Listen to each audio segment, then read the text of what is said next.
Hello everyone, Gora Cryptus is with you. In this video, I will tell you what the ETHER.FI project is and what actions you need to do to get a drop from the project and earn money from it. Let's get started. ETHER.FI is the largest liquid restaking protocol on Ethereum, enabling users to stake their ETH and earn rewards while maintaining liquidity through ETH and ETH tokens. By integrating with EigenLayer, ETHER.FI allows native restaking, providing additional rewards from both ETHER.FI loyalty points and EigenLayer points. ETHER.FI is back with its Season 3 airdrop, offering an exciting opportunity for users to claim free ETHFI tokens and maximize their earnings through staking. Season 3 introduces the Perks Passport, an innovative system to reward users for their participation in various DeFi activities and events. It is planned to distribute 25 million ETHFI tokens this season. In total, in the first and second seasons,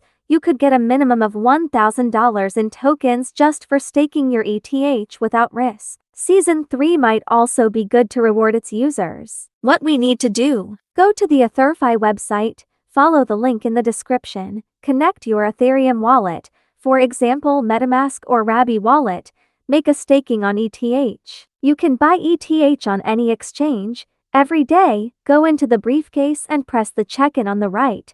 Go to Show Badges and confirm your email. For this you will receive 5,000 points. You can find other cryptocurrency projects in my Telegram channel. There will be a lot of useful information about cryptocurrency. Don't forget to subscribe to my YouTube channel and click on the bell to not miss new videos. Good luck to all.